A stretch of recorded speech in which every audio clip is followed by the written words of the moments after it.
No.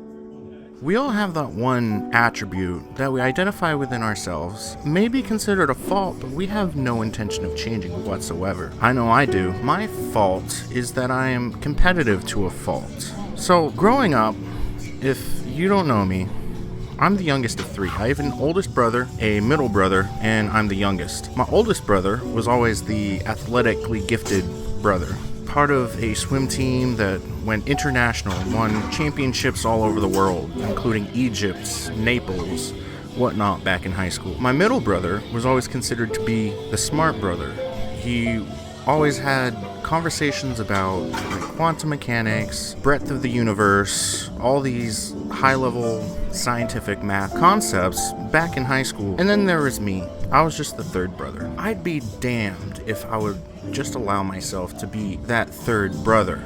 Not only did I want to be the strongest brother, I also wanted to be the smartest brother. I first attacked this competitively by going to the gym 2 times a day during high school. And eventually I joined Granite City Barbell, the powerlifting team out of New Hampshire. And since then I've kind of grown into what I am today. Number 33 all time, raw, total. I also competed with my middle brother.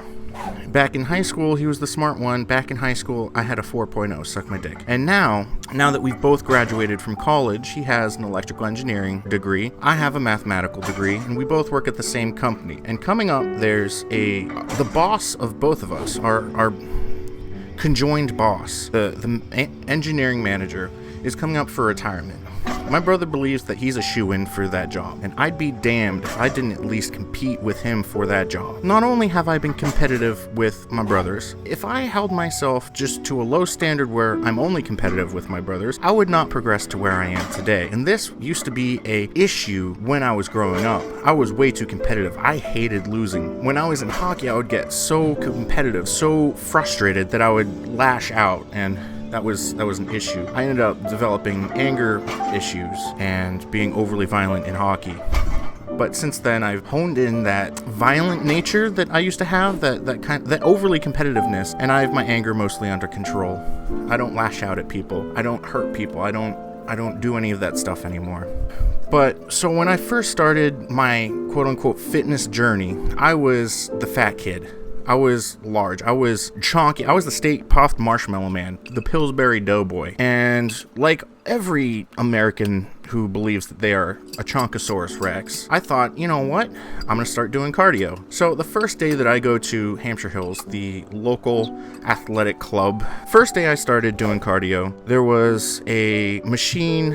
It was not quite a virtual reality machine, but it was a screen that displayed, and you can control a character, and their speed was based off of how fast you pedal. I got into a competitive nature with the pacer. The pacer basically said, you need to keep up with me in order to go X fast, go this miles per hour. So I said, fuck it, I'm going to beat the pacer in whatever track that's going on by over a minute. Have at least a minute in front of the pacer before I complete the round, the exercise that was on this exercise machine, this bike machine.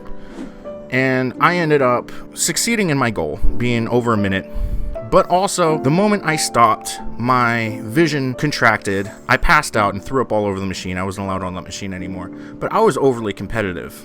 This brought my family to believe that I had some sort of issue with my heart. So I got ultrasounds and everything done on my heart to make sure that, hey, maybe there's something wrong with his heart. Maybe he's got an enlarged heart, because I have relatives with enlarged hearts. So they checked it out. Everything checked good. They were like, maybe he's got issues with something with his brain. I got checked out for that. My brain is fine. I never really lost that competitive nature within myself. I'm at the point where in lifting, you say I can't do something, you bet your ass that I can, because I will do whatever it takes to achieve whatever that goal is. This week, so I tore my pec, a minor pec tear at the American Pro, and I've been programmed, some benches going on, and I get competitive with the best. Dan Bell benched 555 for 2, so 2 weeks ago I went for 560 for 2. I missed it and tweaked my pec, but fuck it, I had an injured pec and I still hit that PR, kind of. I keep pushing and pushing and pushing, and eventually I get to this week.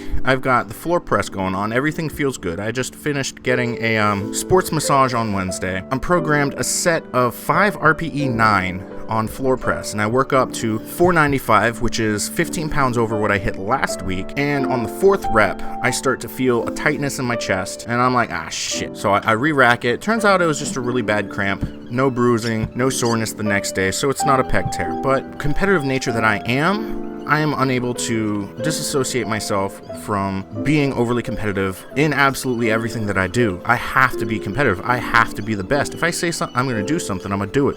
I don't give a damn what you think. This is part of the reason why I am where I am. It's why I will be where I'm going to be, because I never really let up. I never slow down. I'm the kind of person who says, if you fall off a roof, fucking do a flip. Make it fun. You're gonna die anyways. So comment whatever you guys believe your personal fault is. You don't have to open up. Just be like, hey, I believe that this is my fault, but I'm fine with it. It's not gonna hold me back. Yeah, just how's it going? Stay tuned for next week where we talk about something that I haven't planned yet. Have a wonderful day.